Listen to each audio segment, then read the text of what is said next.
This is a Fox News Alert. I'm Brett Baer in Washington. A U.S. official is now confirming to Fox News that one of the 5 Taliban leaders recently released from Guantanamo Bay for Bo Bergdahl has been intercepted making phone calls to other Taliban personnel. The 5 were traded for Sergeant Bo Bergdahl and are supposed to be monitored by the Qatari government. So with that, what do we know? Joining us now, National Security Correspondent Jennifer Griffin, who is at the Pentagon. Jennifer, this seems like a startling revelation from all that we've hearing over the past couple of days about the Taliban.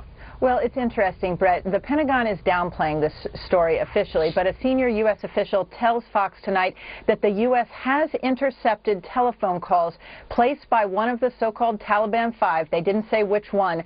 The Pentagon says that all 5 of the Gitmo detainees are accounted for. They remain in Qatar. They remain under surveillance by the Qatari government, but a U.S. official says that they have broached the issue with the Qatari officials. We also are learning late tonight, Brett, that this information leaked out from a classified briefing on the Hill, reports of the concerns about this a member of the so-called Taliban 5 who were traded, of course, for Sergeant Bo Bergdahl last May, that those concerns have come out in recent days. But again, Pentagon officials telling us they are not concerned that he has so-called returned to the fight because they have no evidence that he's left Qatar. Brett.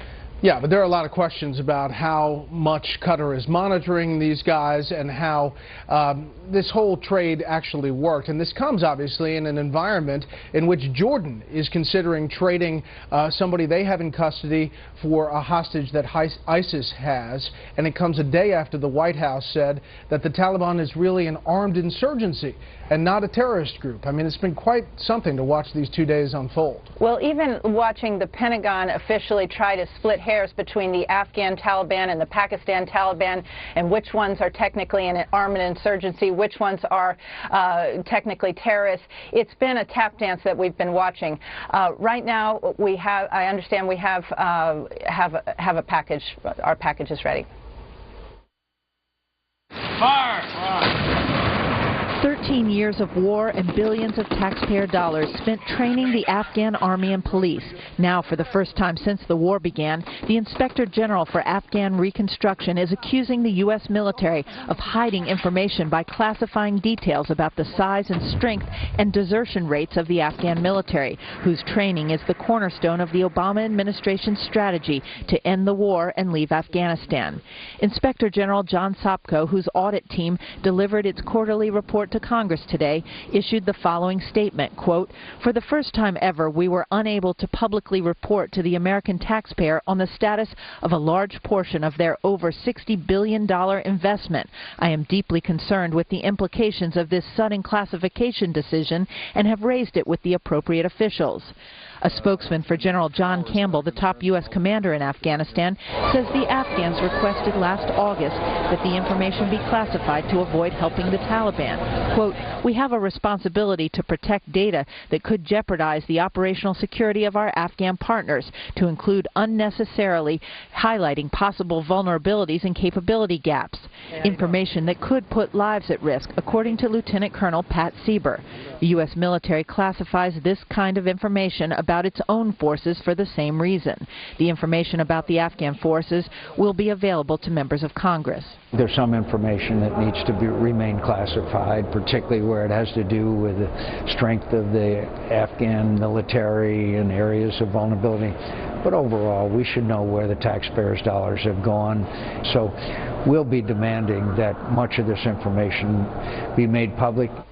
Today at Kabul's International Airport, an insider attack left 3 American contractors dead, showing just how dangerous it is for the 9,500 U.S. troops who are still serving in Afghanistan. Brett.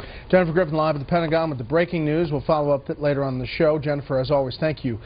Meantime, let's talk domestically. The president, who gave us the sequester as a dare, now wants to take it back. President Obama says he will try to get rid of the mandatory spending cuts and move beyond what he dismisses as manufactured crises that have defined the budget battle. The strategy could prove politically problematic and divisive for Republicans.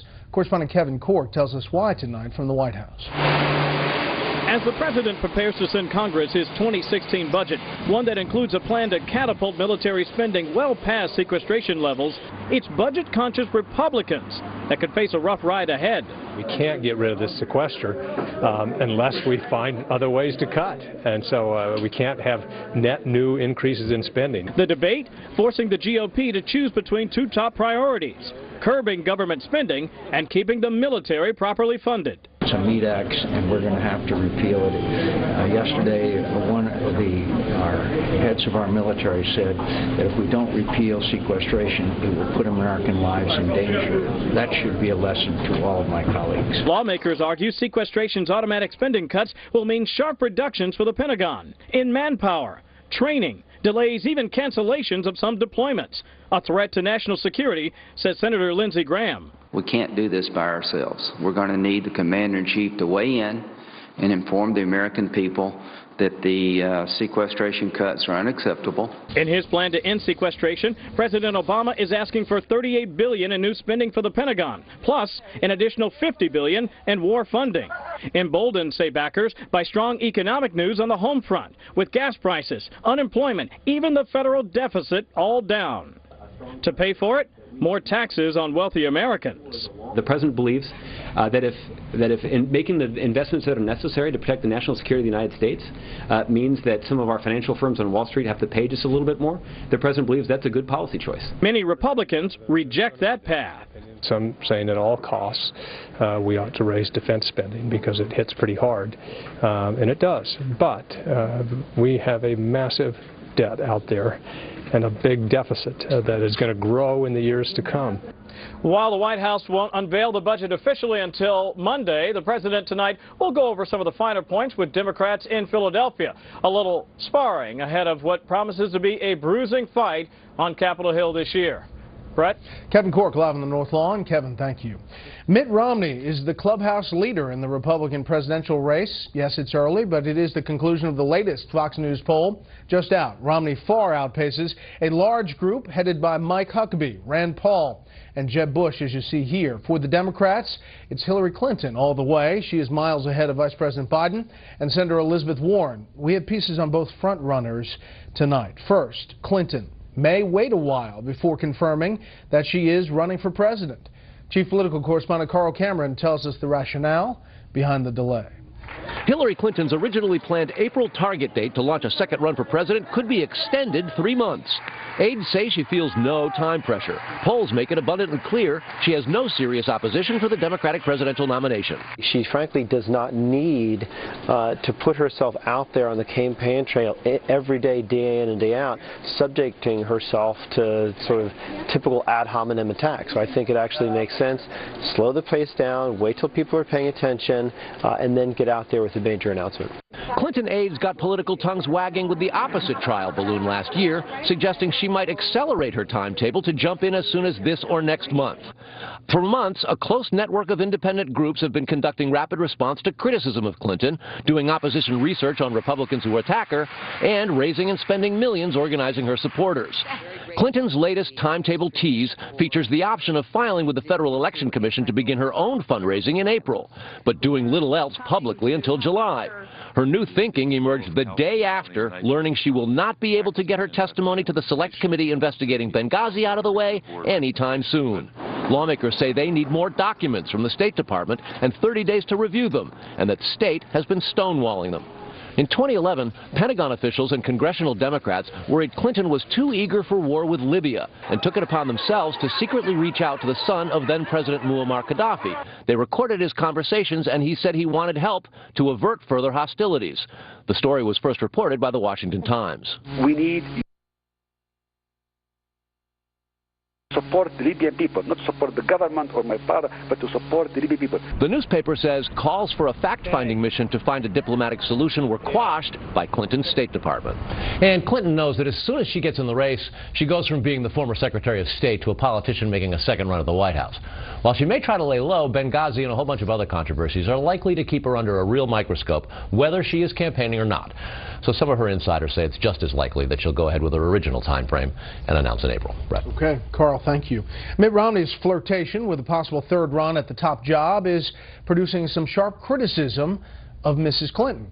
Senior national correspondent John Roberts has that story tonight from Atlanta. Mitt Romney may not have declared himself a candidate yet, but at Mississippi State University, he was sure talking like one.